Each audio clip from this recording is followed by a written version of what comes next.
नमस्कार दोस्तों, एक बार फिर से आपका ज्ञान सागर में स्वागत है। इस वीडियो में हम लोग एसकेएमयू सेमेस्टर 1 सेशन 2025 से 29 वालों का एसोसिएट पेपर, जिसे पहले माइनर पेपर भी बोला जाता था। इस वीडियो में हम लोग माइनर या एसोसिएट कोर पेपर ज्योग्राफी का कंप्लीट क्वेश्चन आंसर देखेंगे। तो जो भी स्टूडेंट सेमेस्टर 1 में जिनका भी एसोसिएट कोर पेपर में ज्योग्राफी है, ये वीडियो आप लोगों के लिए बहुत हेल्पफुल होगा। इस वीडियो में हम लोग सबसे पहले सिलेबस देखेंगे, उसके बाद इंपॉर्टेंट क्वेश्चन जानेंगे कि किस टाइप से आपके एग्जाम में प्रश्न रहेगा, कितना प्रश्न पढ़ लेने से एग्जाम में भिड़ जाएगा, सारा बताएंगे। तो चलते हम लोग समय को बर्बाद किए बिना देखते हैं एसोसिएट कोर पेपर ज्योग्राफी का कंप्लीट क्वेश्चन आंसर। ठीक है, ज़्यादा टाइम बर्बाद नहीं करते हैं क्योंकि बहुत सारा स्टूडेंट का एक साथ ही एग्जाम आ गया है और अपना भी काम रहता है, तो सारा एक ही बार में लोड आ गया है, मतलब समझ सकते हैं। तो चलते हम लोग सबसे पहले देख लेते हैं। देखिए, आपका जो यहाँ पर सिलेबस दिया गया है, जैसे थ्योरी कोर्स कंटेंट, मतलब जिसको आप लोग लिखेंगे जहाँ पर एग्जाम आप लोगों का होगा, ठीक है, उसको थ्योरी बोलते हैं। तो थ्योरी में आप लोगों का यहाँ पर मात्र 4 यूनिट दिया हुआ है, यूनिट 1, 2, 3 और एक नीचे है। ठीक है, तो 4 यूनिट आपका यहाँ पर दिया गया है। यहाँ पर देख लेते हैं सबसे पहले सिलेबस में दिया हुआ क्या है। देखिए, यूनिट 1 में आप लोगों को यहाँ पर दिया हुआ है ओरिजिन ऑफ द अर्थ, मतलब पृथ्वी का उत्पत्ति कैसे हुआ, इससे संबंधित कौन कौन से सिद्धांत इसको पढ़ना है। Interior structure of the earth, पृथ्वी की आंतरिक संरचना को पढ़ना है। पृथ्वी के अंदर में कौन कौन सी संरचनाएं हैं, इसका निर्माण कैसे हुआ है, अंदर में कौन कौन सी घटनाएं होती है, इसको पढ़ना है। अर्थक्वेक, जैसे आंतरिक संरचना में अर्थक्वेक भी आता है, भूकंप आता है, भूकंप को पढ़ना है। नेक्स्ट पढ़ना है वोल्केनोज, मतलब ज्वालामुखी होता है, ज्वालामुखी के कितने प्रकार होते हैं, इसको पढ़ना है। ठीक है, आगे देख लेते हैं हम लोग। यूनिट 2 देखिए, यूनिट 2 में आपका यहाँ पर दिया गया है एवोल्यूशन ऑफ लैंड फॉर्म्स, मतलब विभिन्न प्रकार की जो भू आकृतियाँ होती है उसका निर्माण कैसे हुआ है, इसको पढ़ना है। जैसे फ्लूवियल, एक प्रकार से नदी होता है, नदी द्वारा कौन कौन सी अपरदन करित या निक्षेपणात्मक नदियों के द्वारा कौन कौन सी स्थलाकृतियों का निर्माण होता है, उसको पढ़ना है। ग्लेशियल, ग्लेशियल मतलब जो ये हिम नदी होता है। एओलियन और कोस्टल, मतलब तटीय एरिया, इन सभी को पढ़ना है।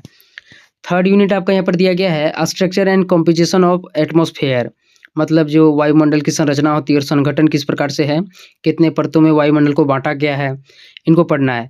नेक्स्ट आपका यहाँ पर दिया गया है प्रेशर बेल्ट एंड प्लेनेटरी, मतलब प्रेशर बेल्ट क्या होता है, प्लेनेटरी वाइंड्स क्या होता है, विंड्स क्या होता है, क्लाइमेट और रीजन्स, मतलब जलवायु क्षेत्र प्रदेश, इन सबको पढ़ना है।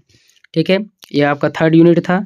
आगे देख लेते हैं, एक यूनिट आपका यहाँ पर और दिया गया है, यूनिट 4। इसमें आप लोगों को पढ़ना है डिस्ट्रीब्यूशन ऑफ ह्यूमन रेसेस, मतलब जो मानव प्रजातियाँ होती है, इसका वितरण, कहाँ पर कौन कौन से मानव पाए जाते हैं, विश्व के कितने भागों में मानव पाए जाते हैं, पहले उसकी उत्पत्ति कैसे हुआ था, उनको पढ़ना है। आगे आपके यहाँ पर दिया गया है रिलीजन, मतलब धर्म को भी पढ़ना है। लैंग्वेज, भाषा को पढ़ना है। नेक्स्ट आपके यहाँ पर दिया गया distribution, density and growth of the world population, जो विश्व की जनसंख्या है, इसके वितरण और विकास वृद्धि को पढ़ना है। ठीक है, तो यही आपका यहाँ पर 4 यूनिट दिया हुआ है। अच्छी तरह से आपको यहाँ पर देख लेना है, 4, 3, 2 और इधर आपको 1 है। ठीक है, 4 यूनिट को देख लीजिए, यहीं से आपके एग्जाम में प्रश्न आएगा। पार्ट 1 में आप लोगों का थ्योरी एग्जाम होगा और हो सकता है कि पार्ट बी में कभी कभी प्रैक्टिकल भी होता है, तो प्रैक्टिकल भी आपका यहाँ पर दिया हुआ है। जैसे यहाँ पर यूनिट 1 में देख लीजिए, scale, simple, liner, scale and RF. ठीक है, तो यहाँ पर जो भी दिया हुआ है यही सभी आपको प्रैक्टिकल बनाना होगा। हो सकता है ज्योग्राफी में प्रैक्टिकल भी हो जाएगा, ऐसा होता है। सबसे पहले कॉलेज में बात कर लेना है कि एसोसिएट कोर पेपर में प्रैक्टिकल होगा या नहीं होगा। देखते हैं हम लोग यहाँ पर क्वेश्चन आंसर को देखते हैं। देखिए, यूनिट 1 को हम लोग देखते हैं। फर्स्ट क्वेश्चन आपको यहाँ पर दिया गया है, पृथ्वी की उत्पत्ति के प्रमुख सिद्धांत का नाम लिखिए। पृथ्वी की उत्पत्ति से संबंधित कौन कौन से सिद्धांत दिया गया है, प्रमुख सिद्धांत कौन है, ठीक है, इसको बताना है। Name 1 major theory of the origin of the earth, तो इसका आंसर क्या हो जाएगा, नेबुला सिद्धांत। नेबुला सिद्धांत को क्या है, पृथ्वी की उत्पत्ति का प्रमुख सिद्धांत माना जाता है। ठीक है, नेबुला सिद्धांत को पृथ्वी की उत्पत्ति का प्रमुख सिद्धांत माना जाता है, देख लेना है। नेक्स्ट क्वेश्चन आपका यहाँ पर दिया गया है, पृथ्वी की सबसे बाहरी परत कौन सी है, तो इसका आंसर हो जाएगा भूपट्टी। भूपट्टी को क्या बोला जाता है, जो क्रस्ट होता है, ये पृथ्वी की सबसे बाहरी परत होती है। ठीक है, आगे हम लोग देख लेंगे कि कितने परत होते हैं, क्या होते हैं, सारा बताएंगे। नेक्स्ट आपका यहाँ पर दिया गया है, पृथ्वी की आंतरिक संरचना की मुख्य परतें कौन सी है, तो जो पृथ्वी की आंतरिक संरचना है मुख्य रूप से 3 परतों से हुई है। पहला भूपट्टी, दूसरा मेंटल, तीसरा कोर। भूपट्टी जो होता है ये सबसे बाहरी परत होता है। ठीक है, यही 3 परतें होती है। नेक्स्ट देखिए, नेक्स्ट आपका यहाँ पर दिया गया भूकंप क्या है, तो इसको सभी कोई लिख लेंगे, व्हाट इज एन अर्थक्वेक, पृथ्वी के अचानक हिलने डुलने की प्रक्रिया, ठीक है, क्या कहलाती है, भूकंप कहलाती है। तो इस तरह से आप लोग समझ सकते हैं, लिख सकते हैं। आगे देखिए, नेक्स्ट आपका यहाँ पर दिया गया ज्वालामुखी क्या है, व्हाट इज वोल्केनो, ज्वालामुखी क्या होता है, वोल्केनोसिटी क्या होता है, इसको यहाँ पर आपको बताना है। चलते हैं देख लेते हैं। पृथ्वी के अंदर से लावा, गैस और राख का बाहर निकलना ज्वालामुखी कहलाता है। पृथ्वी के अंदर से क्या होता है, ठीक है, जो गैसें होती है, जो लावा होती है, ये बाहर निकलती है और इसकी बाहर निकलने की प्रक्रिया क्या कहलाती है, ज्वालामुखी कहलाती है। पृथ्वी जो होता है अंदर से गर्म होता है, ठीक है, यही जब बाहर निकलता है, यह लावा या फिर ज्वालामुखी का रूप धारण करती है। नेक्स्ट आपका यहाँ पर दिया गया है अक्षय क्या है, व्हाट इज वेदरिंग। तो चट्टानों के अपने स्थान पर टूटने फूटने की प्रक्रिया क्या कहलाती है, अक्षय कहलाती है। बढ़िया से समझ लेना है, जो चट्टानें होते हैं कभी कभी अपने स्थान पर ही टूट फूट करके नीचे गिर जाती है और वहीं पर रहती है, यह कहीं नहीं जाती है, यह अक्षय कहलाती है। लेकिन जब यह चट्टानें टूट फूट करके दूसरे स्थान पर चल जाएगी, चाहे वह वायु हो, नदी हो, पवन हो, और भी बहुत सारे माध्यम होते हैं, उसके द्वारा कहीं दूसरी जगह चल जाता है, जिसको अपरदन बोला जाता है। समझ गए हैं, चट्टानों के अपने स्थान पर टूटने फूटने की प्रक्रिया अक्षय कहलाती है और यह जब दूसरी जगह में चल जाती है तो यह अपरदन कहलाती है। ठीक है, आगे देख लेते हैं हम लोग। नेक्स्ट आपका यहाँ पर दिया गया है नदी द्वारा निर्मित स्थल रूप को क्या कहते हैं। तो यहाँ पर इसका आंसर दिया गया है नदी द्वारा निर्मित स्थल रूपों को फ्लूवियल स्थल रूप कहते हैं। क्या कहते हैं, फ्लूवियल स्थल रूप। ध्यान से सुन लेना है, अच्छी तरह से नोट कर लेना है। नेक्स्ट क्वेश्चन आपका यहाँ पर दिया गया है हिमानी स्थल रूप क्या है। हिमानी स्थल रूप क्या होता है, व्हाट आर ग्लेशियल लैंडफॉर्म्स, यहाँ पर आपको बताना है। देखिए यहाँ पर हिमनदों द्वारा निर्मित स्थल रूपों को हिमानी स्थल रूप कहते हैं। हिमनद किसको बोलते हैं, जो हिमालय, जो मतलब बर्फीले जो चट्टान होते हैं, ठीक है, जहाँ से नदियाँ निकलती है, हिमालय पर्वतमाला से निकलती है और बहुत सारे स्थलाकृतियाँ का निर्माण करते चलती है, इनको क्या बोलते हैं, ग्लेशियल हिमनदी बोलते हैं, ठीक है, या ग्लेशियल स्थल रूप बोलते हैं। नेक्स्ट आपका यहाँ पर दिया गया है वायुगत स्थल रूप क्या है, what are the aeolian landforms. तो इसको देख लीजिए, यहाँ पर बताया जा रहा है पवन द्वारा निर्मित स्थल रूपों को एओलियन स्थल रूप कहते हैं। मरुस्थलीय क्षेत्रों में क्या होता है, बहुत सारे हवाएं चलती है और उसके द्वारा बहुत सारा स्थलों का निर्माण होता है, बहुत प्रकार की आकृतियों का निर्माण होता है, इसको वायु स्थल, वायुगत स्थल रूप बोलते हैं, ठीक है, या एओलियन लैंडफॉर्म्स बोलते हैं। नेक्स्ट आपका यहाँ पर देखिए अगला क्वेश्चन आपका यहाँ पर दिया गया है तटीय स्थल रूप क्या है, what are coastal landforms. Coastal landforms क्या होता है, इसको बताना है। तो यहाँ पर बताया जा रहा है समुद्री लहरों द्वारा निर्मित स्थल रूपों को तटीय स्थल रूप कहते हैं। समुद्री लहरों के द्वारा क्या होता है, तटीय स्थल रूपों का निर्माण होता है, इसको तटीय स्थल रूप के नाम के रूप में जाना जाता है, ठीक है, या कोस्टल लैंडफॉर्म्स बोला जाता है। इसको ध्यान से सुन लेना, अच्छी तरह से नोट कर लेना है। थर्ड यूनिट देखिए आप लोग यहाँ पर। नेक्स्ट आपका यहाँ पर क्वेश्चन दिया गया है वायुमंडल की मुख्य परतें कौन सी है, मतलब वायुमंडल को कितने परतों में बांटा गया है उसको बताना है। तो मुख्य रूप से वायुमंडल को 5 परतों में बांटा गया है। यहाँ पर मैं हो सकता है तो एक अच्छा कंटेंट अपलोड कर देंगे, ठीक है, वायुमंडल का इसी में ऐड कर देंगे, जहाँ से वायुमंडल के बारे में अच्छी तरह से आपको पता चल जाएगा। देखिए आप लोग, वायुमंडल की मुख्य 5 परतें होती है, क्षोभ मंडल, समताप मंडल, मध्य मंडल, आयन मंडल और बहिर्मंडल। क्षोभ मंडल में जीवन पाया जाता है, यहीं पर मौसमी घटनाएं होती है, यहीं पर हम लोग निवास करते हैं। मानव किस मंडल में रहता है, क्षोभ मंडल में, ठीक है, इसको ध्यान में रख लेना है। क्षोभ मंडल की ऊंचाई कितना होती है, तो कितना होती है, 18 किलोमीटर होती है ना लगभग, इसको ध्यान से देख लेना, पढ़ लेना है। समताप मंडल क्या होता है, समताप मंडल में हवाई जहाज उड़ता है, ठीक है, देख लेना, इस सबको सभी को पढ़ लेना है, ठीक। तो वायुमंडल की मुख्य 5 परतें होती है, क्षोभ मंडल, समताप मंडल, मध्य मंडल, आयन मंडल और बहिर्मंडल। आगे देख लेते हैं हम लोग। नेक्स्ट आपका यहाँ पर दिया गया है वायुदाब क्या है, व्हाट आर एटमॉस्फेरिक प्रेशर। वायुमंडल द्वारा पृथ्वी की सतह पर डाला गया दबाव वायुदाब कहलाता है। वायुमंडल द्वारा क्या होता है, पृथ्वी की सतह पर दबाव डाला जाता है, इसको वायुदाब बोला जाता है, ठीक है। आगे देख लेते हैं। 30 नंबर का क्वेश्चन आपको यहाँ पर दिया गया है व्यापारिक पवन क्या है, व्हाट आर ट्रेड वाइंड्स। तो ट्रेड विंड्स क्या होता है, यहाँ पर देखिए उपोष्ण उच्च दाब क्षेत्र से विषुवतीय निम्न दाब क्षेत्र की ओर बहने वाली अस्थायी पवन व्यापारिक पवन कहलाती है। फिर से समझ लीजिए, उपोष्ण उच्च दाब क्षेत्र से विषुवतीय निम्न वायु दाब क्षेत्र की ओर बहने वाली अस्थायी पवन व्यापारिक पवन कहलाती है। देखिए आप लोगों को पता लग गया होगा कि मतलब वीडियो नहीं डाल रहे थे, और वीडियो क्यों नहीं डाल रहे थे, क्योंकि गांव देहात में जो होली होता है ना, एक दिन नहीं मनाता है, 3 दिन मनाता है। अब अगले में डीजे बज रहा था तो टाइम नहीं मिल रहा था, डीजे ढक ढक ढक ढक, इसलिए टाइम नहीं मिल रहा था, समझे। लेकिन अब रेगुलर अपलोड कर देंगे, आज ये वीडियो जो होगा ये 9 बजे तक अपलोड हो जाएगा। तो देखिए आप लोग यहाँ पर नेक्स्ट आपके यहाँ पर क्या दिया गया है, जलवायु क्षेत्र क्या है, what is a climatic reason. जलवायु क्षेत्र क्या होता है, यहाँ पर देख लीजिए, समान जलवायु विशेषता वाला क्षेत्र को जलवायु प्रदेश कहते हैं, जलवायु क्षेत्र कहते हैं।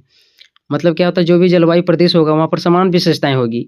जो भी क्षेत्र होता है, जैसे ठंडा जलवायु होता है, गर्म जलवायु होता है, तो उसी प्रकार से जितना भी उसका क्षेत्र होगा वहाँ पर एकदम लगभग समान तापमान रहेगा, समान जो भी रहेगा, ठीक है, सब हर चीज़ समान रहेगा। तो समान जलवायु विशेषता वाले क्षेत्र को क्या कहते हैं? जलवायु कहते हैं। जो जलवायु रहता है लगभग 30 वर्षों तक एक समान रहता है, ठीक है, और मौसम लगातार बदलते ही रहता है। अब हम लोग यहाँ पर 4th यूनिट देखेंगे। 4th यूनिट में आप लोगों को मानव जनसंख्या के बारे में पढ़ना था, ठीक है, मानव के बारे में पढ़ना था। जैसे यहाँ पर दिया गया है जनसंख्या घनत्व क्या है? What is population density? तो यहाँ पर देख लीजिए, प्रति वर्ग किलोमीटर क्षेत्र में निवास करने वाले लोगों की संख्या को क्या कहते हैं? जनसंख्या कहते हैं। 1 किलोमीटर क्षेत्र में कितनी जनसंख्या रहती है, उसकी कुल जनसंख्या क्या कहलाती है? जनसंख्या कहलाती है। मतलब उसकी जो भी संख्या रहेगी 1 किलोमीटर में, वह जनसंख्या कहलाता है। नेक्स्ट आपका यहाँ पर दिया गया है, मानव जाति का वितरण किन कारकों पर निर्भर करता है? मानव जाति का वितरण किन कारकों पर निर्भर करता है? On what factor does the distribution of human races depend?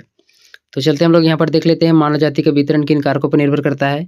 तो पहले जलवायु, जहाँ अच्छा जलवायु रहेगा वहाँ पर मानव जाति रहेगा। स्थलाकृति, जैसे मैदानी भागों में, नदी क्षेत्रों में ज़्यादा मनुष्य निवास करता है। नेक्स्ट अगला आपका यहाँ पर है, संसाधन मानव वितरण को प्रभावित करते हैं। मतलब जहाँ ज़्यादा संसाधन पाया जाएगा वहाँ भी मानव हो सकता है, और जहाँ कम संसाधन रहता है वहाँ पर मानव नहीं रहता है। समझ सकते हैं, जहाँ पर सुविधा ज़्यादा रहेगा वहीं पर मनुष्य ज़्यादा पाया जाएगा, ठीक है। आगे देख लेते हैं, 17 नंबर का क्वेश्चन आपका है, जनसंख्या वृद्धि क्या है? What is population growth? तो इसको देख लेते हैं। समय के साथ जनसंख्या की वृद्धि में, फिर से देखते हैं क्या बोल दिया यार, समय के साथ जनसंख्या की संख्या में वृद्धि को जनसंख्या वृद्धि कहते हैं। मतलब इसको बढ़िया से समझिए, पिछले साल या पिछले 10 सालों की तुलना में वर्तमान समय में जो संख्या में बदलाव आता है, जो जनसंख्या में बदलाव आता है, इसी को जनसंख्या परिवर्तन बोला जाता है। जनसंख्या परिवर्तन में क्या होगा? प्रवास, मृत्यु दर, जन्म दर, आयु संरचना, लिंगानुपात और भी बहुत सारे होते हैं, इसमें चेंजेस देखने को मिलते हैं, ठीक है। नेक्स्ट आपका यहाँ पर दिया गया है 18 नंबर का क्वेश्चन। इसमें बताया गया है, व्हाट इज रिलीजन? मतलब धर्म क्या है, यहाँ पर पूछा जा रहा है। तो धर्म आस्था और विश्वास पर आधारित सामाजिक व्यवस्था है। धर्म आस्था और विश्वास पर आधारित सामाजिक व्यवस्था है, ठीक है। प्रत्येक लोगों का अपना अपना एक होता है चॉइस कि आप अपने हिसाब से धर्म को अपना सकते हैं। तो धर्म जो होता है आस्था और विश्वास पर आधारित सामाजिक व्यवस्था होता है। नेक्स्ट आपके यहाँ पर दिया गया है, भाषा क्या है? What is language? विचारों और भावनाओं को व्यक्त करने का माध्यम भाषा कहलाता है। जो भी हमारे विचार हैं, भावना है, इसको हम लोग एक माध्यम से व्यक्त कर रहे हैं, यही क्या कहलाता है? भाषा कहलाता है। और बोली पूछा जाएगा तो बोली क्या होता है? स्थानीय क्षेत्र में बोला जाता है, स्थानीय क्षेत्रों में, ठीक है, एक अलग प्रकार की बोली होती है। तो समझ गए होंगे आप लोग, ठीक है। आगे देख लेते हैं हम लोग, यूनिट 1 देखिए आप लोग। अब यहाँ पर यूनिट 1 फिर से दिया गया है, इसका मतलब है कि लॉन्ग क्वेश्चन अब हम लोग देखने वाले हैं। साथ ही साथ जो भी स्टूडेंट PDF डाउनलोड नहीं किए हैं, सबसे पहले आप लोगों को PDF डाउनलोड करना है, क्योंकि मतलब यहाँ पर 60 रुपये आपको लगेगा। ज्ञान सागर ऐप आप लोगों को डाउनलोड करना है, वहीं पर PDF मिलेगा। तो देखिए, यदि आप लोग एक बार ज्ञान सागर मतलब ऐप को डाउनलोड कर लेते हैं, 60 रुपया लगा देते हैं, तो 4 साल में जो भी पढ़ाया होगा वहाँ पर सारा आपका नोट्स अवेलेबल हो जाएगा। क्योंकि मतलब कभी-कभी वीडियो अपलोड भी नहीं होता है, क्योंकि प्रेशर बहुत ज़्यादा रहता है, तो सारा स्टूडेंट का मतलब वीडियो नहीं बन सकता है। तो मतलब क्या करिएगा, कम से कम आप लोगों को जो भी ज्ञान सागर ऐप है उसको डाउनलोड कर लेना है, 60 रुपया लगेगा, ठीक है। 4 साल में जो भी यहाँ पर कंटेंट है सारा आप लोगों का पहले से अवेलेबल है, तो डाउनलोड कर लेना है। देखिए क्वेश्चन आप लोग यहाँ पर, पृथ्वी की उत्पत्ति के प्रमुख सिद्धांतों का वर्णन करें। गला भी बैठ गया यार, क्या बताएं। चलते हम लोग यहाँ पर देखते हैं पृथ्वी की उत्पत्ति के प्रमुख सिद्धांत कौन कौन से हैं, ठीक है, कौन कौन से सिद्धांत यहाँ पर दिया हुआ है। Explain the major theories regarding the origin of the earth. मतलब पृथ्वी की उत्पत्ति से सिद्धांत को देखते हैं, पृथ्वी की उत्पत्ति से संबंधित कौन कौन से सिद्धांत हैं।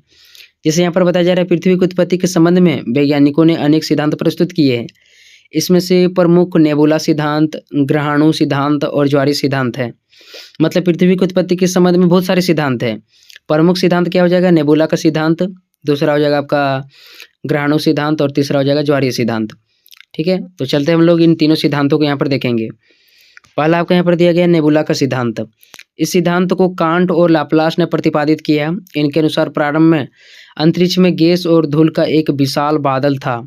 बादल को ही नेबुला बोला जाता है। यह बादल अपने गुरुत्वाकर्षण के कारण सिकुड़ने लगा और घूर्णन करने लगा।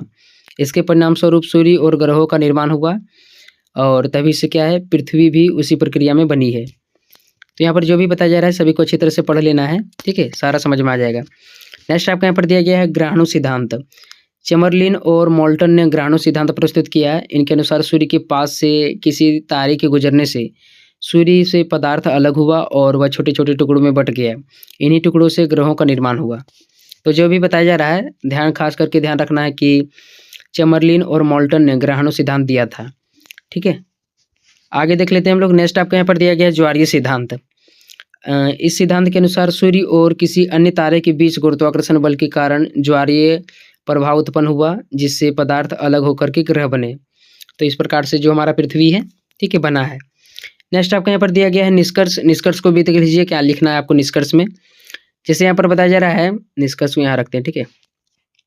आधुनिक वैज्ञानिक दृष्टिकोण के अनुसार नेबुला सिद्धांत को अधिक मान्यता प्राप्त है। यह सिद्धांत पृथ्वी और अन्य ग्रहों की उत्पत्ति को वैज्ञानिक आधार समझता है। तो यहाँ पर जो भी बताया जा रहा है सभी को अच्छी तरह से पढ़ लेना है, ठीक है। यही सभी प्रश्न एग्जाम में रहेंगे। नेक्स्ट आपको यहाँ पर दिया गया है पृथ्वी की आंतरिक संरचना का विस्तार से वर्णन कीजिए। पृथ्वी का आंतरिक संरचना किस प्रकार से हुआ, इसको बताना है। Describe the interior structure of the earth in detail. पृथ्वी की आंतरिक संरचना के बारे में विस्तार से बताना है। चलते हैं, देख लेते हैं हम लोग। यहाँ पर दिया गया है पृथ्वी की आंतरिक संरचना को मुख्यतः 3 भागों में विभाजित किया जाता है। पहला भूपट्टी, यह सबसे बाहरी परत होती है। नेक्स्ट मेंटल और अगला आपका कोर हो जाएगा। तो पृथ्वी की जो आंतरिक संरचना है मुख्य रूप से 3 चीज़ों से मिलकर बना है, भूपट्टी, मेंटल और कोर। ठीक है, चलते हैं आगे, देखते हैं हम लोग।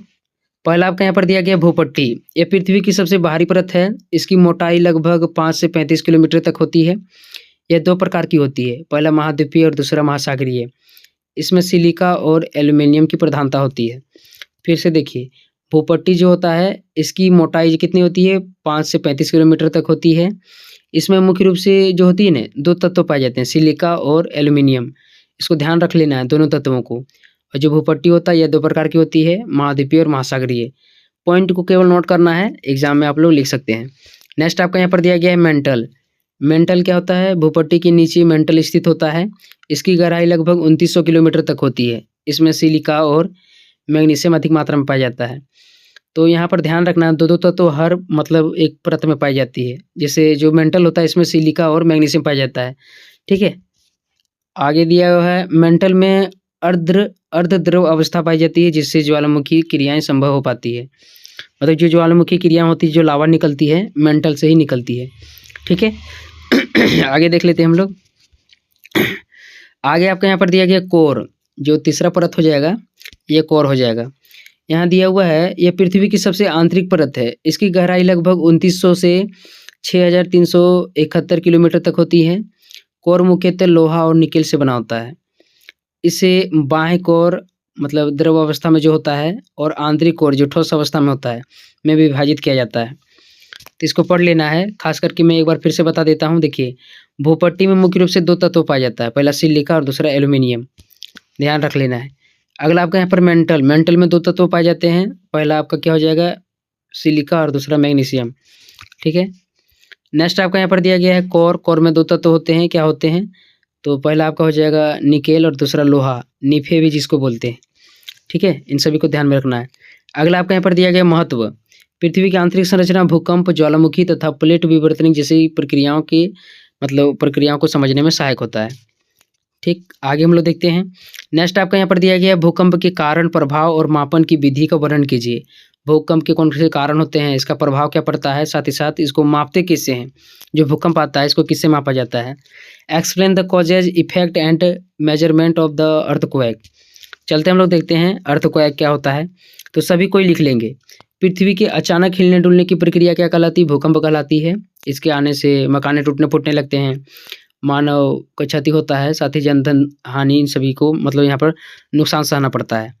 तो पृथ्वी के अचानक हिलने डुलने की प्रक्रिया क्या कहलाती है, भूकंप कहलाती है। मकाने टूटने फूटने लगते हैं, जनधन, इन सभी का हानि होता है। आगे देखिए कारण, भूकंप के कारण क्या है, तो पहला हो जाएगा प्लेट विवर्तनिक मतलब क्रियाएं।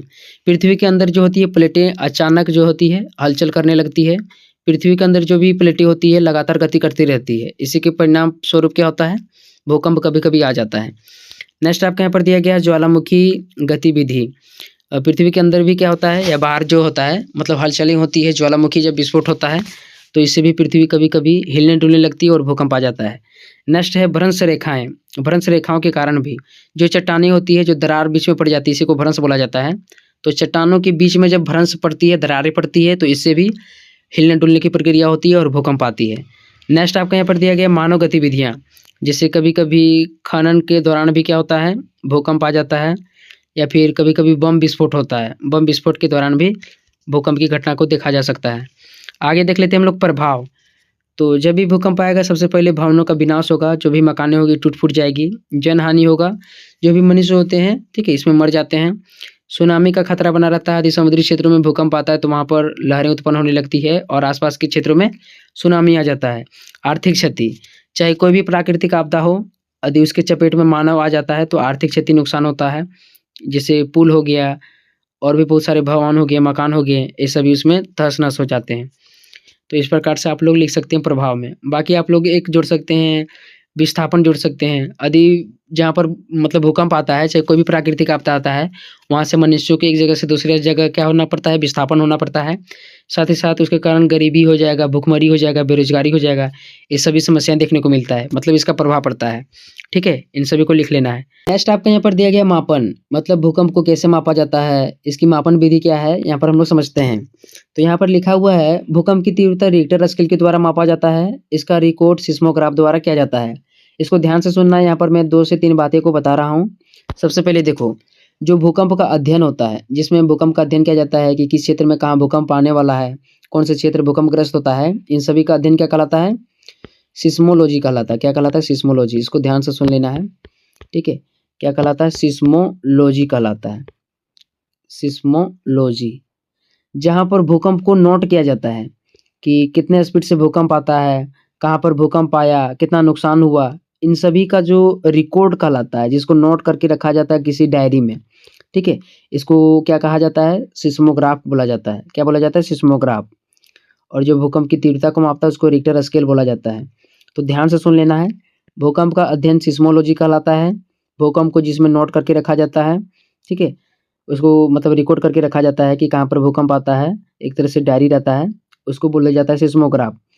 और जहाँ पर कितना स्पीड से भूकंप आया, ठीक है, उसकी तीव्रता क्या थी, यह रिक्टर स्केल के द्वारा मापा जाता है। तो यहाँ पर मैंने 2 से 3 बातें बताया है, ध्यान से रख लेना है, नोट कर लेना है। आगे आपके यहाँ पे दिया गया है निष्कर्ष।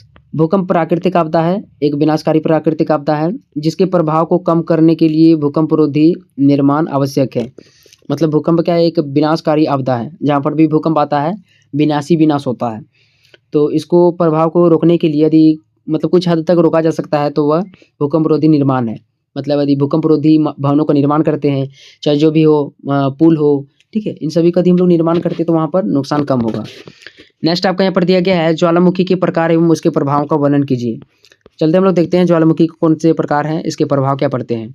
Describe the types of volcanoes and there effects. देखिए सबसे पहले आप लोग यहाँ पर ज्वालामुखी के प्रकार को, तो यहाँ पर बताया जा रहा है ज्वालामुखी वह स्थान है जहाँ पृथ्वी के अंदर का लावा, गैस और राख बाहर निकलता है। मतलब यहाँ पर बताया जा रहा है पृथ्वी के अंदर से लावा, गैस आदि का बाहर निकलना क्या कहलाता है, ज्वालामुखी कहलाता है। यदि ज्वालामुखी का प्रकार देखिएगा तो यहाँ पर मुख्य रूप से ज्वालामुखी के कितने प्रकार होते हैं, 3 प्रकार होते हैं। कितने प्रकार होते हैं, 3 प्रकार। पहला हो जाएगा सक्रिय ज्वालामुखी, जो वर्तमान समय में सक्रिय है, मतलब जिससे लावा निकल रहा है। नेक्स्ट आपका यहाँ पर क्या हो जाएगा, अगला हो जाएगा निष्क्रिय ज्वालामुखी, मतलब जो लंबे समय से शांत है, मतलब उसमें लावा तो है लेकिन अभी तक वह बाहर नहीं निकला है। अगला दिया गया मृत ज्वालामुखी, जिसमें पुनः सक्रिय होने की संभावना नहीं है, मृत ज्वालामुखी कहलाता है। ठीक है, तो ज्वालामुखी मुख्यतः 3 प्रकार की होती है, सक्रिय ज्वालामुखी, निष्क्रिय ज्वालामुखी और मृत ज्वालामुखी। आगे देख लेते हैं हम लोग। आगे आपका यहाँ पर दिया गया प्रभाव, ज्वालामुखी का प्रभाव। तो भूमि की उर्वरता में क्या होती है, वृद्धि होती है। मतलब ज्वालामुखी निकलेगा तो इससे वृद्धि होगा, जो भी भूमि होगा उपजाऊ हो जाएगा। उपजाऊ होता है कि कमी होता है हमको भी पता नहीं है, लेकिन यहाँ पर बताया जा रहा है कि ज्वालामुखी जो लावा निकलती है इससे भूमि उर्वरक हो जाती है। नेक्स्ट है नई द्वीपों का निर्माण होता है। नए द्वीपों का क्या होता है, निर्माण होता है ज्वालामुखी के द्वारा। आगे आपके यहाँ पर दिया गया है जनधन की हानि होती है। यदि इसके चपेट में कोई गांव, बस्ती या इलाका आ जाता है तो इससे जनधन की नुकसान होता है। आगे है आपका यहाँ पर वायुमंडल में प्रदूषण हो जाता है। जब भी ज्वालामुखी आता है तो इससे गैसें निकलती है, वायु प्रदूषण भी काफ़ी तेज़ी से फैलता है। ठीक है, तो ये सभी प्रभाव पड़ता है। नेक्स्ट आपका यहाँ पर दिया गया निष्कर्ष। यहाँ पर बताया जा रहा है ज्वालामुखी विनाशकारी होने के साथ साथ निर्माणकारी भी है। ये पृथ्वी की आंतरिक शक्ति का प्रतीक है। मतलब ज्वालामुखी जो है विनाश तो करता ही है, साथ ही साथ कभी-कभी उपजाऊ भी होता है, क्योंकि इससे मिट्टी का निर्माण होता है, ठीक है? और भी बहुत सारी चीज़ें का निर्माण होता है, जैसे द्वीप का निर्माण हो जाता है। अब हम लोग यहाँ पर यूनिट 2 देखते हैं, इसको देख लीजिए, evolution of land forms, fluvial, glacial, Evelyn और कोस्टल। तो चलते हम लोग देख लेते हैं नदी, हिमनदीय, ठीक है, वायु और तटीय अपरदन को, इसके द्वारा जो भी निर्मित स्थलाकृति होती है। तो फर्स्ट क्वेश्चन आपका यहाँ पर बनेगा, नदी द्वारा निर्मित स्थल रूपों का विस्तृत वर्णन कीजिए। नदी द्वारा कौन कौन से स्थल रूपों का निर्माण होता है, इसको यहाँ पर आपको बताना होगा। चलते हैं देख लेते हैं, यहाँ पर ध्यान से आपको रखना इंग्लिश में, describe in detail the land forms by river fluvial land forms. इसको ध्यान रखना, फ्लूवियल लैंड फॉर्म्स मतलब जो नदी द्वारा निर्मित स्थलाकृति होता है उसको फ्लूवियल लैंड फॉर्म्स बोलते हैं। तो यहाँ पर बताया जा रहा है, नदी द्वारा निर्मित स्थल रूपों को फ्लूवियल स्थल रूप कहा जाता है। नदियाँ अपरदन, परिवहन और निक्षेपण की प्रक्रियाओं द्वारा निम्नलिखित स्थलाकृतियों का निर्माण करती है।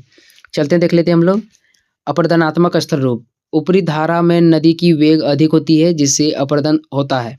पहला हो जाएगा गॉर्ज, भी आकार की घाटी, झरना, ये सभी क्या है, नदी के अपरदन द्वारा निर्मित होता है। गहरी और संकरी घाटी, भी आकार की घाटी क्या होती है, प्रारंभिक अवस्था में निर्मित होता है। झरना जो होता है कठोर और नरम चट्टानों के अंदर बनता है। तो इस प्रकार से देख लेना है, जो अपरदनात्मक स्थल रूप होता है गॉर्ज, भी आकार की घाटी और झरना होता है। आगे देख लेते हैं, नेक्स्ट आपका यहाँ पर दिया गया परिवहन, नदी चट्टानों के टुकड़ों, रेत और गाद को अपने साथ बहाती है, जिसके परिणाम स्वरूप भी बहुत सारे स्थल का निर्माण होता है। नेक्स्ट आपका यहाँ पर दिया गया निक्षेपणात्मक स्थल रूप, निचली धारा में नदी की वेग कम हो जाती है और निक्षेपण हो जाता है, मतलब जो भी अपने साथ चट्टानों को लेकर जाती है, बालू को लेकर जाती है, कहीं पर जमा हो जाती है, यही निक्षेपण कहलाता है। इससे भी बहुत सारे स्थलों का निर्माण होता है, जैसे पहला हो जाएगा डेल्टा, नदी के मुहाने पर अवसाद जमा होने से क्या होता है, डेल्टा का निर्माण होता है। आगे बाढ़ का मैदान, बार बार बाढ़ से क्या होता है, बहुत सारे नदी बोलते हैं, मैदान का निर्माण हो जाता है, जिसको बाढ़ का मैदान बोलते हैं, जहाँ पर जलोढ़ मृदा रहता है, ठीक है, पुरानी जलोढ़ मृदा, नई जलोढ़ मृदा, इस प्रकार से रहता है। आगे आपके यहाँ पर दिया गया है महत्व, मतलब ये छूट गया था, मेंडर भी क्या होता है, नदी के निपेक्षणात्मक से बनता है, नदी के घुमावदार मोड़ से बनता है। आगे आपके यहाँ पर दिया गया महत्व, नदी स्थल रूप कृषि और मानव बसावट के लिए अनुकूल होते हैं। जो नदी स्थल रूप होता क्या होता है, कृषि और मानव बसावट के लिए अनुकूल होता है। लास्ट में आपको निष्कर्ष लिख देना है, नदी एक प्रमुख भू आकृतिक शक्ति है जो भूमि के निर्माण और विनाश दोनों में महत्वपूर्ण भूमिका निभाती है। मतलब जो नदी होता है, इसके जो स्थल रूप होते हैं, ठीक है, नदियों के द्वारा क्या होता है, कभी कभी मैदान भी बन जाता है, और जब ज़्यादा यह अपरदन करता है तो जहाँ भी यह बहती है आसपास के क्षेत्रों को भी, भूमि को भी कट कर देती है। जैसे बिहार का आप लोग जानते होंगे, जो जमुनिया इलाका है पूरा गाँव ही बह गया, तो नदी के द्वारा नुकसान भी होता है और कहीं कहीं स्थल रूप का निर्माण भी होता है, ठीक है। आगे आपके यहाँ पर दिया गया हिमानी स्थल रूपों का विस्तार से वर्णन करें, मतलब जो ग्लेशियल लैंडफॉर्म्स होता है इसके बारे में आपको यहाँ पर बताना है। चलते हम लोग यहाँ पर देखते हैं, हिमनद अत्यधिक ठंडे क्षेत्रों में बर्फ के विशाल संचयन से बनते हैं, ये धीरे धीरे नीचे की ओर खिसकते हुए स्थल रूपों का निर्माण करते हैं। तो इसको यहाँ पर अच्छी तरह से आपको पढ़ना है कि हिमनद क्या होता है। देखिए, हिमनद मैंने बताया था कि जो हिमालय वाली जो क्षेत्र होते हैं वहाँ से बहुत सारी नदियाँ निकलती है, यही नदियाँ क्या कहलाती है, मतलब हिमनद कहलाती है। इसके द्वारा बहुत सारे स्थल रूपों का निर्माण होता है। तो यहाँ पर बताया जा रहा है, हिमनद अत्यधिक ठंडे क्षेत्रों में बर्फ के पिघलने और संचयन से बनते हैं, ये धीरे धीरे नीचे की ओर खिसकते हुए स्थल रूपों का निर्माण करते हैं।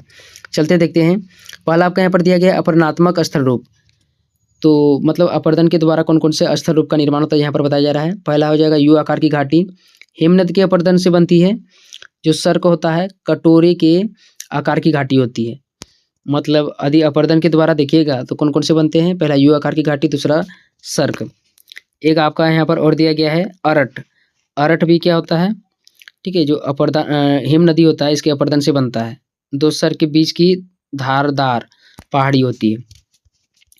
आगे दिया गया आपका यहाँ पर निपेक्षणात्मक स्थल रूप, मोरेन हिमनद द्वारा जमा किया गया अवसाद होता है, ड्रमलिन, ये सभी क्या होते हैं, हिमनद के निपेक्षण से बनते हैं, निक्षेप से बनते हैं, ठीक है। अंडाकार पहाड़ी संरचना। महत्व देखिएगा तो यहाँ पर बताया जा रहा है, हिमानी स्थल रूप पर्वतीय क्षेत्रों की विशेष पहचान है और जल संसाधनों के लिए महत्वपूर्ण है। निष्कर्ष आपका यहाँ पर दिया गया है, हिमनद भू आकृतिक परिवर्तन में महत्वपूर्ण भूमिका निभाते हैं। तो जो भी यहाँ पर बताया जा रहा है सभी को अच्छी तरह से पढ़ लेना है, ठीक है, बाकी आप लोग अपने से भी अच्छी तरह से पढ़ सकते हैं। आगे देख लेते हैं हम लोग, नेक्स्ट क्वेश्चन आपके यहाँ पर दिया गया, वायुगत स्थल रूपों का वर्णन करें। जो एविलियन लैंडफॉर्म्स होता है इसके बारे में आपको यहाँ पर बताना होगा। चलते देख लेते हैं, यहाँ पर बताया जा रहा है पवन द्वारा निर्मित स्थल रूपों को एवलियन स्थल रूप कहते हैं। ये मुख्यतः शुष्क और मरुस्थलीय क्षेत्रों में देखे जाते हैं। फिर से समझिए, मरुस्थलीय क्षेत्रों में क्या होते हैं, तेजदार हवाएं चलती है, तो वहाँ पर बहुत सारे जो हवाएं चलती है, पवन चलती है, इससे वहाँ पर स्थल रूपों का निर्माण होता है। इसको एवलियन स्थल रूप बोला जाता है। ठीक है, यहाँ देखिए अपर्दन स्थल रूप, मतलब जो एवलियन होता है, जो वायु होता है, इसके अपर्दन से बहुत सारे स्थलाकृतियों का निर्माण होता है। मुख्य स्थलाकृति आपका हो जाएगा आर डांग, नेक्स्ट हो जाएगा आपका मशरूम शिला, और भी बहुत सारे अपर्दन से स्थल रूपों का निर्माण होता है, उनको अच्छी तरह से आपको पढ़ लेना है। आगे यहाँ पर दिया गया है निपेक्षणात्मक स्थल रूप, जैसे बालू की टीले। बालू के टीले क्या होते हैं, पवनों के नीचेपन से बनते हैं, पवनों द्वारा रेत के जमाव से क्या होते हैं, बालू के टीले बनते हैं। अगला हो जाएगा लोएस। लोएस मिट्टी आप लोग सुने होंगे, जो क्या होते हैं, महीन धूलकण का जमा होता है, तो लोएस मैदान या लोएस मिट्टी का निर्माण भी पवन के निपेक्ष से होता है। आगे दिया गया आपका यहाँ पर निष्कर्ष, पवन मरुस्थलीय क्षेत्रों में प्रमुख भूआकृतिक शक्ति है। मतलब जो पवन है मरुस्थलीय क्षेत्रों में क्या है, प्रमुख भूआकृतिक क्षेत्र होता है, शक्ति होता है। आगे आपके यहाँ पर दिया गया तटीय स्थल रूपों का विस्तार से वर्णन करें। चलते हम लोग यहाँ पर देख लेते हैं, explain coastal landforms in detail. तटीय स्थल रूप क्या होते हैं, इसको बताना है। देखिए यहाँ पर फर्स्ट में आपका यहाँ पर दिया गया है, समुद्री लहरों द्वारा निर्मित स्थल रूपों को तटीय स्थल रूप कहते हैं। समुद्री लहरों द्वारा क्या होते हैं, स्थल रूप का निर्माण होता है तटीय क्षेत्रों में, इसको तटीय स्थल रूप या कोस्टल मतलब लैंडफॉर्म्स बोला जाता है। पहला आपका यहाँ पर है अपर्दन। अपर्दन से क्या क्या बनते हैं, तो सी क्लिफ बनते हैं, नेक्स्ट है सी केव, अगला है सी आर्च। ये सभी क्या होते हैं, किसके अपर्दन से बनते हैं, तो तटीय अपर्दन से बनते हैं। नेक्स्ट आपका यहाँ पर दिया गया है निपेक्षणात्मक स्थल रूप, जैसे बीच हो गया, स्पिट हो गया, ये सभी क्या होते हैं, मतलब जो कोस्टल समुद्री तट होता है, ठीक है, इस इन सभी का निर्माण होता है। ठीक है, मतलब यहाँ पर एक तरह से जो तटीय स्थल होते हैं, बीच और स्पिट, इन सभी का निर्माण यहाँ पर देखा जाता है। समुद्र में आगे की ओर निकला हुआ रेत का भाग, देख लेना, पढ़ लेना अच्छी तरह से। अगला आपका यहाँ पर दिया गया तटीय स्थल रूप पर्यटन और व्यापार के लिए महत्वपूर्ण होते हैं। तटीय स्थल रूप क्या होते हैं, पर्यटन और व्यापार के लिए महत्वपूर्ण होते हैं। आगे आपके यहाँ पर दिया गया समुद्री लहरें तटीय क्षेत्रों में नियंत्रण बदलती रहती है। तटीय क्षेत्रों में समुद्री लहरें क्या होगी, लगातार बदलती रहती है। नेक्स्ट आपका यहाँ पर दिया गया यूनिट थर्ड, यहाँ पर फर्स्ट क्वेश्चन आपका बनेगा, वायुमंडल की संरचना एवं संगठन का विस्तृत रूप से वर्णन करें। Describe the structure and composition of the atmosphere in detail. चलते हम लोग यहाँ पर देख लेते हैं। जैसे यहाँ पर बताया जा रहा है, वायुमंडल पृथ्वी की चारों ओर से घेरने वाली गैसीय परत है, जो जीवन के लिए अत्यंत आवश्यक है। मतलब जो वायुमंडल है क्या है, पृथ्वी के चारों ओर से बहुत प्रकार की गैसें क्या होती है, घेरे रखती है। ये मतलब जो परत होती है, जीवन जीने के लिए अत्यंत आवश्यक होती है। ये पृथ्वी को क्या करती है, हानिकारक विकिरण से बचाता है तथा तापमान को संतुलित बनाए रखता है। मतलब वायुमंडल के बारे में आपको यहाँ पर बताना होगा कि पृथ्वी के चारों ओर गैसों का एक आवरण फैला हुआ है, जो क्या कहलाता है, वायुमंडल कहलाता है। वायुमंडल जो होता है पृथ्वी का क्या कहलाता है, रक्षा कवच के रूप में जाना जाता है। इस प्रकार से आपको लिख देना है। आगे देखिए, नेक्स्ट आपका यहाँ पर दिया गया है वायुमंडल का संगठन। वायुमंडल का निर्माण कैसे हुआ, यहाँ पर आपको बताना है। चलते हम लोग देख लेते हैं। यहाँ पर बताया जा रहा है वायुमंडल विभिन्न गैसों का मिश्रण है। इसमें लगभग 78% नाइट्रोजन, 21% ऑक्सीजन तथा 1% अन्य गैसें हैं, जिसमें आर्गन, कार्बन डाइऑक्साइड, नियॉन, ये सभी आते हैं। तो देख लेना है, अच्छी तरह से पढ़ लेना है। आगे आपके यहाँ पर दिया गया है नाइट्रोजन। नाइट्रोजन क्या करता है, पौधों की वृद्धि में सहायक होता है। ऑक्सीजन जीवों के श्वसन के लिए आवश्यक होता है। आगे कार्बन डाइऑक्साइड, कार्बन डाइऑक्साइड पेड़ पौधों के लिए आवश्यक होता है, जो प्रकाश संश्लेषण में उनकी सहायता करता है। नेक्स्ट आपके यहाँ पर दिया गया, इसके अतिरिक्त जलवाष्प और धूलकण भी वायुमंडल का एक अभिन्न अंग होता है, जो वर्षा और बादल निर्माण में सहायक होते हैं। वायुमंडल की संरचना देख लीजिए, वायुमंडल का निर्माण किन परतों से हुआ है। तो तापमान के आधार पर वायुमंडल को 5 परतों में विभाजित किया जाता है। तापमान के आधार पर वायुमंडल को 5 परतों में विभाजित किया जाता है।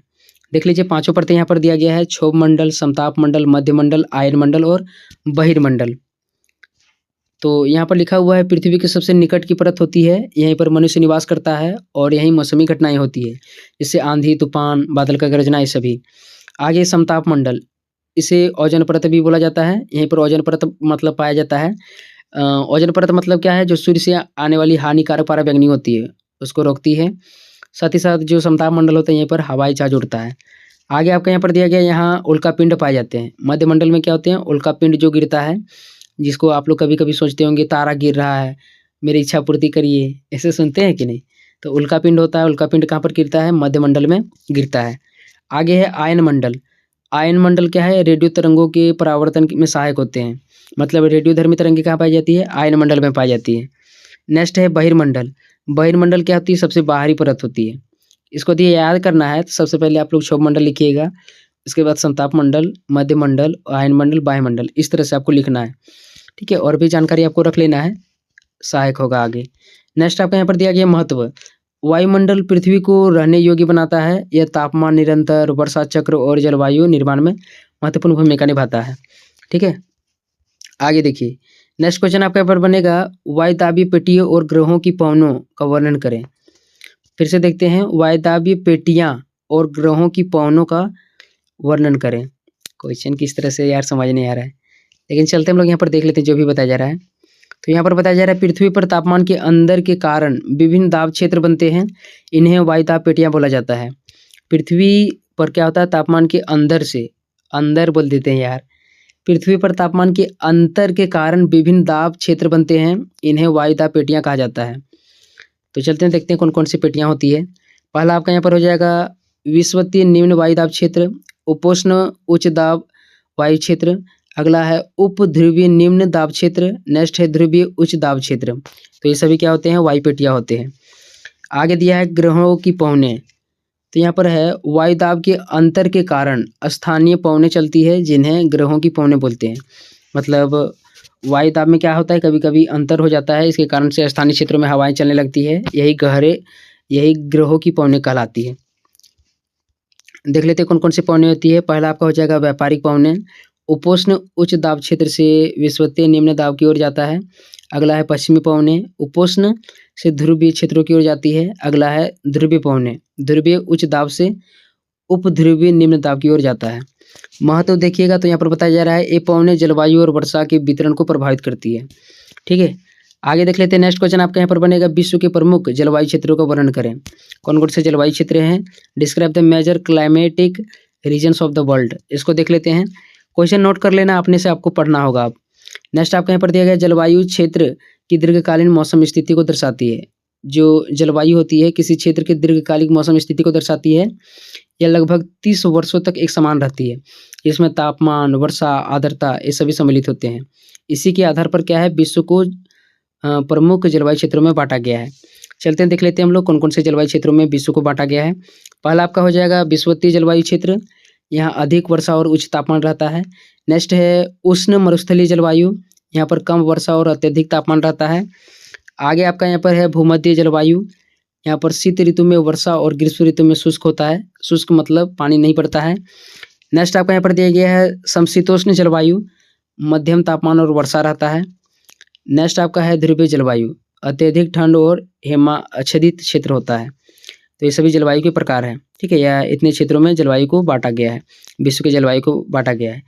लास्ट में निष्कर्ष लिखना है, जलवायु क्षेत्रों का अध्ययन कृषि, उद्योग और मानव जीवन के लिए अत्यंत आवश्यक है। जलवायु क्षेत्र कृषि, उद्योग और मानव जीवन के लिए क्या है, बहुत ही आवश्यक है। इसी के आधार पर कोई उद्योग स्थापित होता है, कृषि किया जाता है या मनुष्य निवासित होता है। नेक्स्ट आपका यहाँ पर दिया गया, वायुमंडलीय मानव जीवन और पर्यावरण पर प्रभाव स्पष्ट कीजिए। जो वायुमंडल है ये मानव जीवन और पर्यावरण पर क्या प्रभाव पड़ता है, क्या प्रभाव डालता है, इसको देखना है। चलते देख लेते हैं। यहाँ पर बताया जा रहा है, explain the impact of atmosphere on human life and environment. देखिए यहाँ पर वायुमंडल मानव जीवन का आधार है। ये श्वसन के लिए ऑक्सीजन प्रदान करता है और हानिकारक किरणों से रक्षा करता है।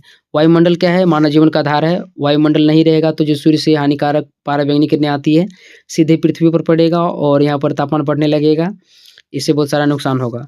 तो वायुमंडल क्या है, मानव जीवन का आधार है। यह श्वसन के लिए ऑक्सीजन प्रदान करता है और हानिकारक किरणों को रक्षा करता है, मतलब वही पराबैंगनी किरणों से रक्षा करता है।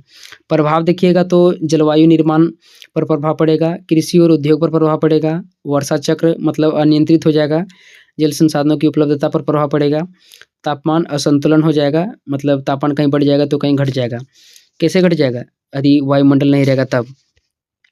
आगे है आपदाएं, यदि वायुमंडल नहीं रहेगा तो क्या हो जाएगा, कहीं पर चक्रवात आने लगेगा, तूफान उत्पन्न होने लगेगा और भी बहुत सारी घटनाएं देखने को मिलेगी।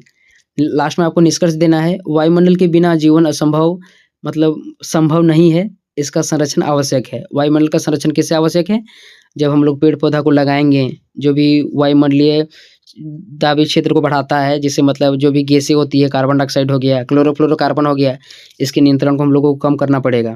ठीक है, मतलब उत्पादन को कम करना पड़ेगा, तभी वायुमंडल का संरक्षण हो पाएगा। आगे देख लेते हैं फोर्थ यूनिट। फोर्थ यूनिट देखने से पहले थोड़ा से यहाँ पर आराम कर लेते हैं यार, पूरा पैर दर्द कर रहा है। नेक्स्ट आपका यहाँ पर दिया गया फोर्थ यूनिट। फोर्थ यूनिट को हम लोग यहाँ पर देख लेते हैं जल्दी से। तो फर्स्ट क्वेश्चन आपके यहाँ पर बनेगा, मानव जातियों की विश्व वितरण का विस्तार से वर्णन करें। मतलब कौन कौन से मानव प्रजातियां होती है, विश्व के कितने भागों में पाए जाते हैं, सारा आपको यहाँ पर बताना पड़ेगा। Describe in detail the global distribution of human races. चलते हैं देख लेते हैं हम लोग, मानव प्रजातियां कहाँ कहाँ विश्व में पाए जाते हैं। तो यहाँ पर बताया जा रहा है, मानव जातियों का वितरण ऐतिहासिक, भौगोलिक, जैविक तथा सामाजिक कारकों का परिणाम है। पारंपरिक रूप से मानव जातियों का वर्गीकरण शारीरिक विशेषताओं जैसे त्वचा का रंग, बालों की बनावट, कद काठी, नाक की आकृति और आंखों की संरचना के आधार पर किया गया है। यद्यपि आधुनिक विज्ञान के अनुसार सभी मानव एक ही प्रजाति होमो सेपियंस के अंतर्गत आते हैं, फिर भी अध्ययन की सुविधा के लिए पारंपरिक वर्गीकरण का उल्लेख किया गया है। मतलब बढ़िया से समझिएगा, मतलब जो मानव है, मानव का वैज्ञानिक रूप क्या है, वैज्ञानिक आधार पर जो मानव है सभी होमो सेपियंस के अंग है। लेकिन मतलब जो मनुष्य है सभी होमो सेपियंस के अंतर्गत ही आता है।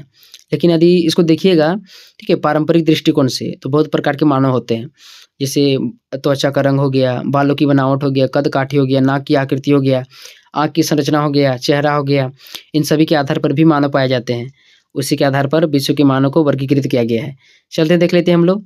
सबसे पहले आप लोग यहाँ पर देखिए, प्रमुख मानव जातियों में उनका वितरण। पहला हो जाएगा काकेसाइड। काकेसोइड। काकेसोइड क्या होता है, तो एक प्रकार से मानव होता है। इसमें श्वेत या हल्की त्वचा होती है, सीधी नाक और लहरदार बाल होते हैं। प्रमुख क्षेत्र, मतलब ये जो काकेसाइड जो होते हैं कहाँ पाए जाते हैं, तो यूरोप, उत्तरी अमेरिका, ऑस्ट्रेलिया, पश्चिमी एशिया, इन सभी भागों में पाया जाता है। यहाँ पर जो जलवायु होता है शीतोष्ण होता है, मतलब एक तरह से हम लोग बोल सकते हैं यहाँ पर ठंडी होता है। ठीक है, ठंडी वाला एरिया होता है। नेक्स्ट आपको यहाँ पर दिया गया मंगोलाइड।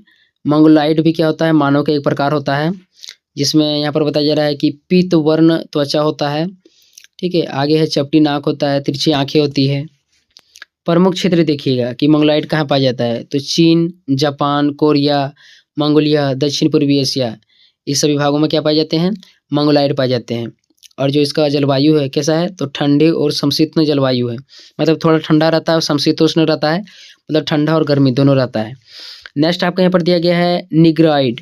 निग्राइड क्या होता है, तो एक प्रकार का मानव प्रजाति है। इसकी गहरी त्वचा होती है, घुंघराले बाल होते हैं। प्रमुख क्षेत्र देखिएगा तो सहारा के दक्षिण अफ्रीका में पाए जाते हैं। जो सहारा का दक्षिण अफ्रीका रहता है, ठीक है, वहाँ पाया जाता है। यहाँ पर उष्णकटिबंधीय क्षेत्र रहता है। उष्णकटिबंधीय मतलब क्या है, मतलब मरुस्थलीय क्षेत्र एक तरह से। नेक्स्ट आपका यहाँ पर दिया गया वितरण को प्रभावित करने वाले कारक। जो मानव होता है इसके वितरण को कौन कौन कारक प्रभावित करते हैं, तो जलवायु परिवर्तन। यदि जलवायु परिवर्तन होगा तो मानव प्रभावित होगा। ऐतिहासिक प्रवास हो गया। अगला है उपनिवेशवाद, प्राकृतिक चयन। बढ़िया से समझिएगा, जो मनुष्य आज विश्व के बहुत सारे भागों में पाया जाता है, कहीं कहीं पाया जाता है, कहीं कहीं नहीं पाया जाता है। ठीक है, इसका आपको बताना है, विश्व का मानचित्र एक तरह से है। तो जलवायु परिवर्तन के कारण जो भी पहले होमोसेपियंस था, कहीं कहीं अपनी सुविधा के अनुसार चले गए हैं, ऐतिहासिक प्रवास के कारण चले गए हैं।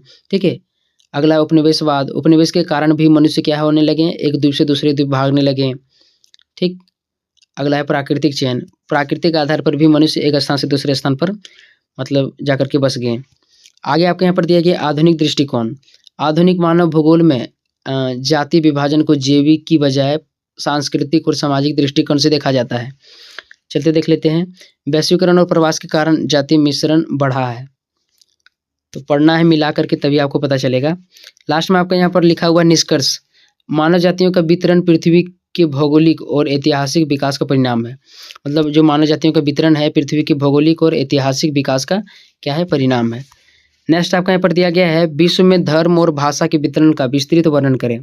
विश्व में धर्म और जो भाषा है इसके वितरण को विस्तृत रूप से बताना है। चलते देख लेते हैं। यहाँ पर आगे दिया गया है describe in detail the distribution of religion and language in the world. फिर से क्वेश्चन देखिए, विश्व में धर्म और भाषा के वितरण का विस्तृत रूप से बताना है। यहाँ पर देखिए, धर्म और भाषा मानव समाज की सांस्कृतिक पहचान के प्रमुख तत्व हैं।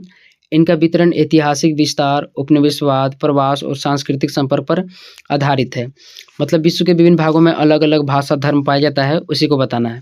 ठीक है, तो देखिए धर्म का वितरण, मतलब विश्व में कौन-कौन से धर्म पाए जाते हैं। सबसे पहला आपका क्या हो जाएगा, ईसाई धर्म हो जाएगा। दूसरा देखिएगा तो इस्लाम धर्म हो जाएगा। कहाँ-कहाँ पाया जाता है सारा आपको यहाँ पर बताया गया है, आप लोग अपने से भी पढ़ सकते हैं। जो ईसाई धर्म क्या है, विश्व का सबसे बड़ा धर्म है, ईसाई धर्म के लोग सबसे ज़्यादा पाए जाते हैं। आगे दिया गया है उपनिवेशवाद के माध्यम से प्रसार। तो जो ईसाई धर्म था, हर जगह में उपनिवेश बना लिया था, हर जगह अपना शासन चलाता था, जिसके कारण से ईसाई धर्म के लोग ज़्यादा पाए जाते हैं। अगला है इस्लाम धर्म। इस्लाम धर्म जो है दुनिया में दूसरे नंबर पर पाया जाता है। बस इतने ध्यान में रखना है, बाकी इस्लाम धर्म के बारे में आप लोग अपने से लिख सकते हो। आगे है मरुस्थलीय और अर्ध शुष्क क्षेत्रों में जो था इस्लाम धर्म का उदय हुआ और धीरे-धीरे इसका प्रसार हुआ। आगे नेक्स्ट आपका दिया है हिंदू धर्म। हिंदू धर्म दुनिया में तीसरे नंबर पर पाया जाता है, ठीक है। और इसमें जो हिंदी होता है, हिंदी भी तीसरे नंबर पर बोला जाता है। सबसे ज़्यादा बोला जाता है कौन सी, चीनी। जो चीन भाषा होता है, चीनी जो भाषा होता है, ये सारा दुनिया में सबसे ज़्यादा बोला जाता है। उसके बाद अंग्रेजी हो गया, नेक्स्ट आपका क्या हो जाएगा, हिंदी भाषा हो जाएगा। तो हिंदू धर्म भी तीसरे नंबर में पाया जाता है। भारत हो जाएगा, नेपाल हो जाएगा, ये सभी क्या है, यहाँ पर ज़्यादा हिंदू पाए जाते हैं। आगे आपका है बौद्ध धर्म। चीन, जापान, थाईलैंड, श्रीलंका, इन सभी में बौद्ध धर्म के लोग पाए जाते हैं, जो सभी भारत से गए थे एक जगह से दूसरी जगह। बाकी और भी है, सिख है, पारसी है, और जो भी है आप लोग इसमें जोड़ करके लिख सकते हैं। आगे आपके यहाँ पर भाषा का वितरण। भाषा का वितरण मतलब अलग अलग क्षेत्रों में कौन कौन सी भाषाएं पाई जाती है। प्रमुख भाषा परिवार देखिएगा तो पहला हो जाएगा इंडो यूरोपियन भाषा, जिसमें अंग्रेजी, हिंदी और फ्रेंच आता है। नेक्स्ट है सीनो तिब्बत, जिसमें चीनी आता है। अफ्रीकी एशियाई, इसमें अरबी आता है। आगे देख लेते हैं प्रभावकारी कारक। तो प्रभावकारी कारक में उपनिवेशवाद, व्यापार, सांस्कृतिक आदान प्रदान, राजनीतिक विस्तार, इन सभी से क्या हुआ, भाषा का आदान प्रदान हुआ है। लास्ट में आपको निष्कर्ष दे देना है, धर्म और भाषा का वितरण सांस्कृतिक विविधता और ऐतिहासिक विकास को दर्शाता है, ठीक है। थर्ड क्वेश्चन आपका यहाँ पर बनेगा, विश्व जनसंख्या के वितरण और घनत्व को विस्तृत वर्णन करें। इंपॉर्टेंट क्वेश्चन लिख लीजिएगा, एकदम भिड़ जाएगा, इसको पढ़ लेना है। सभी स्टूडेंट लिख सकते हैं कि विश्व में जनसंख्या के वितरण और घनत्व क्या है। जिससे मतलब जनसंख्या कहाँ पर ज़्यादा पाया जाता है, तो जहाँ पर मैदान रहेगा, नदी रहेगा, संसाधन ज़्यादा रहेगा, वहीं पर जनसंख्या रहेगा। तो बस उसी को यहाँ पर लिखना होगा। Describe in detail the distribution and dynasty of the world population. चलते देख लेते हैं विश्व जनसंख्या का वितरण, घनत्व, वृद्धि को। देखिए यहाँ पर विश्व की जनसंख्या असमान रूप से पाई जाती है।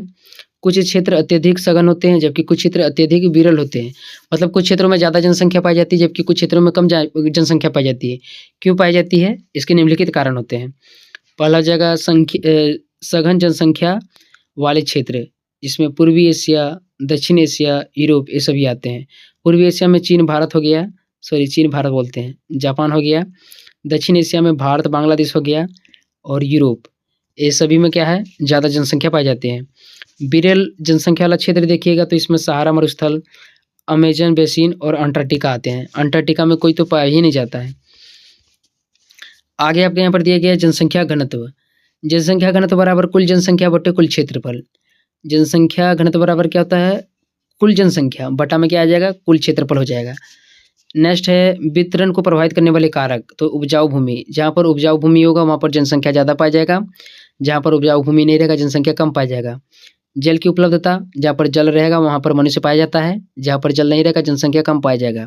औद्योगिक विकास, जहाँ पर रोजगार रहता है, जहाँ पर रोजगार के साधन रहते हैं वहाँ पर जनसंख्या ज़्यादा रहता है, और जहाँ पर कम रहता है वहाँ पर जनसंख्या नहीं रहता है। जलवायु, जहाँ पर अनुकूल जलवायु होगा वहाँ पर मनुष्य ज़्यादा पाया जाएगा, और जहाँ पर अनुकूल जलवायु नहीं रहेगा वहाँ पर मनुष्य कम पाया जाएगा। ट्रिक बता रहे हैं कैसे लिखना है एग्जाम में, ठीक है। लास्ट में आपका यहाँ पर दे देना है निष्कर्ष। निष्कर्ष में क्या लिखिएगा, तो जनसंख्या वितरण प्राकृतिक और आर्थिक कारकों का संयुक्त परिणाम है। जनसंख्या वितरण प्राकृतिक और आर्थिक कारकों का क्या है, संयुक्त परिणाम है। लास्ट में आपको क्या कर देना है, एक क्वेश्चन और यहाँ दिया गया है, विश्व जनसंख्या वृद्धि के कारणों, प्रभावों और नियंत्रण उपायों का विस्तृत वर्णन कीजिए। चलते हैं देख लेते हैं। Explain in detail causes, effects and control measures of the world population growth. देखिए यहाँ पर विश्व जनसंख्या में तीव्र वृद्धि विशेष करके 20वीं शताब्दी में हुई। वृद्धि का क्या क्या कारण है, जनसंख्या कैसे बढ़ी, इसको देख लीजिए। तो चिकित्सा में प्रगति, जो स्वास्थ्य सुविधाएं होती है इसमें आजकल सुविधाएं बहुत सारे हो गई है, जिससे मनुष्य को यदि थोड़ा सा भी चोट आ जाता है तो तुरंत उसको खत्म कर दिया जाता है। मतलब अच्छा से भयानक बीमारी भी आज के समय में सही किया जा सकता है। नेक्स्ट आपके यहाँ पर दिया गया मृत्यु दर में कमी, मतलब स्वास्थ्य सुविधाओं के कारण मृत्यु दर में क्या हो गई है, थोड़ा कमी हो गई है, जिससे जनसंख्या लगातार बढ़ रही है। नेक्स्ट है कृषि उत्पादन में वृद्धि। कृषि उत्पादन में वृद्धि भी हो गई है, मतलब जिससे अनाज सभी लोगों को आसानी रूप में मिल जाता है, इससे जनसंख्या लगातार बढ़ रही है। शिशु मृत्यु दर में कमी, जो बच्चे उत्पन्न हो रहे हैं, बच्चों की जन्म हो रहा है, उससे मतलब बहुत कम लोगों की मृत्यु हो रहा है, कम बच्चों का मृत्यु हो रहा है। मतलब जो मृत्यु दर है, शिशु मृत्यु दर है, बहुत ही निम्न है। इससे जनसंख्या लगातार बढ़ रही है। ठीक है? प्रभाव देखिए, जनसंख्या का प्रभाव क्या पड़ेगा? तो संसाधनों पर दबाव पड़ेगा। जितना जनसंख्या रहेगा उतना संसाधन कम होते जाएँगे। बेरोजगारी बढ़ेगा। भारत में कितना बेरोजगारी है आप लोगों को पता चल गया होगा। ठीक है? लगातार बेरोजगारी बढ़ते जा रहा है। बेरोजगारी तो नहीं है, यदि सरकारी जॉब को देखिएगा तभी बेरोजगारी है, वरना भारत में बेरोजगारी नहीं है, इतना बता देते हैं। नेक्स्ट आपका यहाँ पर दिया गया है पर्यावरणीय प्रदूषण। आगे है शहरी और झुग्गी-झोपड़ी। मतलब जनसंख्या ज़्यादा रहेगा तो शहरीकरण भी बढ़ेगा और झुग्गी-झोपड़ी उसमें भी बढ़ते जाएँगे। रहने के लिए जगह थोड़ी रहेगा, जनसंख्या जितना बढ़ेगा उतना गिजिर-बिजिर रहेंगे हम लोग। आगे है नियंत्रण और उपाय। जनसंख्या वृद्धि को कैसे हम लोग नियंत्रित कर सकते हैं और करना भी चाहिए, लेकिन सभी का बस की बात नहीं है, कुछ मानेंगे कुछ नहीं मानेंगे। तो यहाँ पर आपका दिया गया है परिवार नियोजन कार्यक्रम। परिवार नियोजन कार्यक्रम अपनाते हैं तो हम लोग जनसंख्या को कंट्रोल कर सकते हैं। नेक्स्ट आपका यहाँ पर दिया गया शिक्षा का प्रसार। शिक्षा का प्रसार करने पर जनसंख्या नियंत्रित हो जाएगा। महिला सशक्तिकरण से जनसंख्या कंट्रोल में आएगा। आर्थिक विकास से भी जनसंख्या कंट्रोल में आएगा। ठीक है? निष्कर्ष लिख देना, जनसंख्या वृद्धि विकास के अवसर भी प्रदान करती है और संतुलन भी आवश्यक है। मतलब जो जनसंख्या वृद्धि है विकास के अवसर प्रदान करेगी, लेकिन क्या है, इसको जो जनसंख्या वृद्धि है इसको कंट्रोल करके रखना पड़ेगा, अपने हिसाब से बच्चों को रखना पड़ेगा। ठीक है? तो इतना क्वेश्चन बताए हैं, सभी को पढ़ लेना है और साथ ही साथ पीडीएफ डाउनलोड कर लेना है। पीडीएफ कहाँ मिलेगा? तो ज्ञान सागर ऐप में मिलेगा। यहाँ पर आपको दिख रहा होगा ज्ञान सागर ऐप, वहाँ डाउनलोड कर लेना है। 60 रुपये लगेगा, कौन बड़ा लगता है 60 टका, कुछ नहीं। ठीक है? मिलते हैं अगली वीडियो में, तब तक के लिए धन्यवाद।